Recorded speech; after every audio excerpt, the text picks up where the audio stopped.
Nandito ang ngipin, nandito ang puso, ang layo ang ngipin sa puso. Para magkaroon ng heart attack.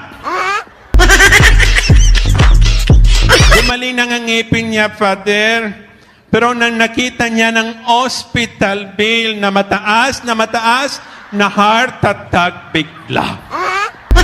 Pangatlong lalaki, isang Samaritano na taga Samaria. Galit ang mga Hudyo sa mga Samaritano dahil sila ay hindi purong Hudyo, kundi anak ng mga dayuhan. Lumapit siya sa biktima at pinaglingkuran niya ito. Nilagay ng langis at ala ng kanyang sugat at dinala niya ang may sakit sa otel. Gusto kong malaman ngayon, bakit dinala sa otel at hindi sa ospital? Di ba kung may sakit, sa ospital, hindi sa otel? Kasi noon, ang mga ospital, mahal na mahal, mas mura sa otel. Kaya dumiretso sa hotel. May isang kaibigan na confined sa isang hospital sa basta, somewhere there in the south, I don't want to say the name. Dahil may sakit ang kanyang ngipin, na-confine siya.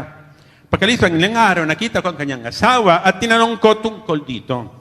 Patay na po ang aking asawa, sagot ng babae. Sabi ko, paano yun? Heart attack. Sabi ko, paano ang heart attack? Nandito ang ngipin, nandito ang puso, ang layo ang ngipin sa puso. Para magkaroon ng heart attack. Gumaling na ang ngipin niya, Father. Pero nang nakita niya ng hospital bill na mataas, na heart attack bigla. Ayan ang dahilan kung bakit dinala ng Samaritano may sakit sa hotel at hindi sa hospital. Sino-sino mga mabuting Samaritano ngayon? Siyempre, meron ko isang tita, si Tita Ida, ang kanyang asawa, talaga mataba. Parang elepante. Mabait, pero super taba.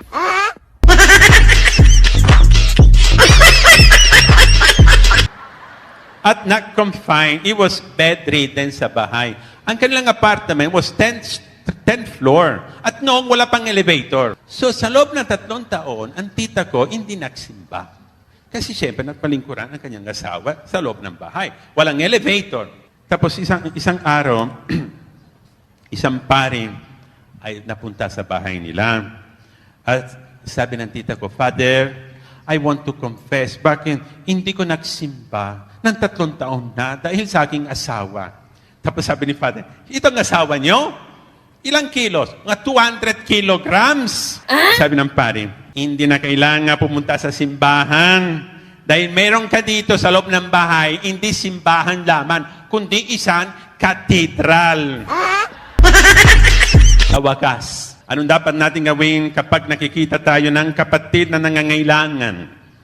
Halimbawa sa labas, nakikita nyo, kayo may payo na maganda, malaki pa, tingnan nyo, makulay pa. Tapos ang katabi ninyo, walang payon. Umulan, magkasakit. Are you willing to give your umbrella to your neighbor? Kung yes, kayo tunay na Kristiyanong Katoliko. Kayong tunay na mabuting Samaritano. Lilipat na tayo sa kabilang dahanan, katulad ng masamang pari at levita, o tutulungan natin siya, katulad ng mabuting Samaritano. Gaya ng sinabi ni Jesus, umayo ka at gayon din ang gawin mo. Purihin natin si Yahweh El Shaddai.